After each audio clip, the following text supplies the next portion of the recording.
coronavirus vient d'Asie et c'est un coronavirus qu'on connaît chaque année en France. Il y a des gens qui sont infectés par des coronavirus, mais ce coronavirus, ce N coronavirus 2019, il est N pour nouveau parce qu'il a une mutation qui en fait une sous-famille, une sous-catégorie de la famille des coronavirus. Et ce qui a inquiété les autorités, c'était justement ce nouveau type de virus, sa possibilité de mutation, on a beaucoup entendu, il risque de muter, et potentiellement sa virulence, c'est-à-dire son taux de mortalité. L'origine de ce virus, elle est chinoise, ça c'est sûr, parce qu'il y a une promiscuité sur ce marché, ce fameux marché de Wuhan, avec une promiscuité entre les animaux et les êtres humains. Donc d'habitude, les zoonoses, c'est-à-dire que les virus restent chez les animaux, ce qu'on appelle une zoonose, mais là, le virus a eu la capacité de se transmettre à l'homme et de l'être humain, il est capable, ce virus, de se transmettre à un autre être humain. C'est ce qu'on appelle la contamination interhumaine.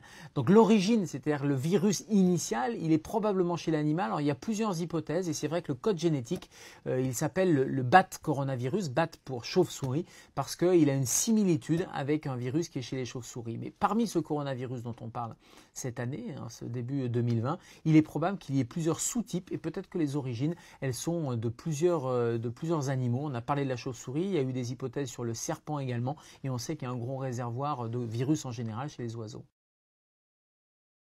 Tout était réuni dans ce coronavirus pour avoir tous les mots-clés qui font peur. Mystérieux, virus, chinois, ça vient de Chine, on ne connaît pas bien, il y a le péril jaune un peu et cette espèce de fantasme.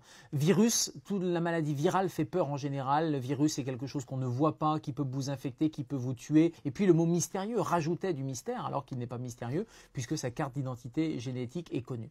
Moi, je pense qu'il ne faut pas avoir peur de ce virus, pas plus qu'un autre virus. C'est pas comme si on avait un virus type Ebola ou un virus qui, dès que vous l'avez, c'est la mort assurée. On n'est pas du tout dans ce cas de figure-là. L'immense majorité des gens qui ont le coronavirus font simplement un épisode viral. Ils font un peu de fièvre, un peu de douleur, un peu de tout, et puis les choses vont rentrer dans l'ordre. Seuls les patients fragilisés, et peut-être, en fonction de l'évolution du virus, peut-être des gens un peu plus robustes, en bonne santé, risquent d'avoir une pneumonie, mais en tout cas, le profil clinique des patients hospitalisés, à part les gens qui sont fragiles et qui ont déjà d'autres maladies, ce virus ne fait pas forcément plus peur que par exemple une grippe. Il faut juste prendre un chiffre. En France, chaque année, il y a entre 10 et 15 000 morts de la grippe saisonnière. Elle tue et on voit bien que c'est sans commune mesure avec les chiffres qu'on a avec le coronavirus.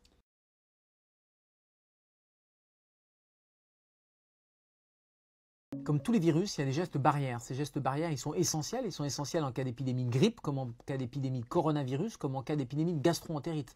Premier réflexe, c'est se laver les mains. Si on ne peut pas se laver les mains, on va utiliser des solutés hydroalcooliques, une petite solution qu'on a dans la poche et qui va permettre de désinfecter les mains. Deuxième chose, ce sont des bons réflexes. Ne pas se serrer la main, par exemple. Faire attention quand on sort des toilettes, de bien se laver les mains avant, après. Éventuellement refermer le robinet avec un essuie-main pour éviter de se recontaminer. Donc tous ces gestes, c'est pour éviter la transmission manuporté par les mains.